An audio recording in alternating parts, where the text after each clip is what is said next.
one that really moved me the most was Taxi Driver, I think. Yeah. I remember watching it at 15 years old and being transfixed with Travis Bickle, because I was locked into this character, and I felt such incredible empathy towards. I understood him. I understood his loneliness, and then he deceived me. Yeah. You know, and at the point he deceived me, I said, who is this guy that I'm watching?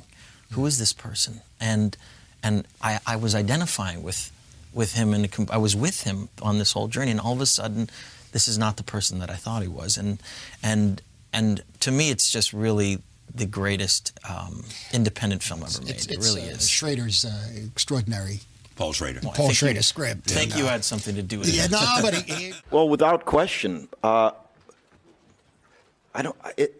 can only speak from a personal perspective, having grown up watching the two of them from a cinematic perspective, how it not only influenced everything that I do as an actor, the incredibly high levels of artistry that they've been able to accomplish together in that relationship not only changed me, it was the template for me.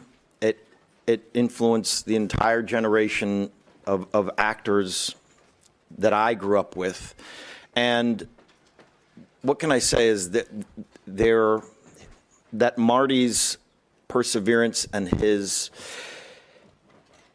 ferocity in wanting to tell the truth, no matter how ugly, no matter how bizarre, no matter how uncomfortable, is his mastery. And he's been able to define himself as the singular director of our time. To not underestimate the audience, you know, not to make obvious choices over and over again.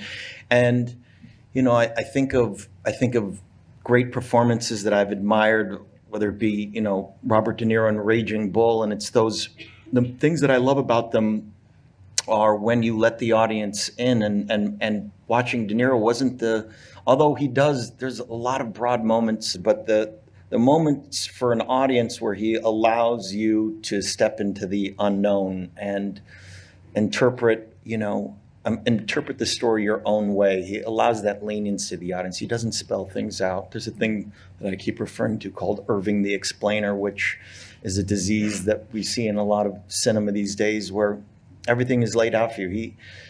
It's that intangible thing that can't be really articulated, where you as an audience member get to feel like you're interpreting the film your own way. It's interesting, you know, well, needless to say, a lot of these directors have been incredibly influenced by this gentleman over here, Paul being one of them. And I remember meeting Paul very early on in my career when I was about to go do Titanic, but we were talking about doing Boogie Nights, and I was in my mother's living room, and I'll never forget, I was on a couch, and he brought a laser disc of Raging Bull and a video cassette and he said, I want to do the Raging Bull of pornography.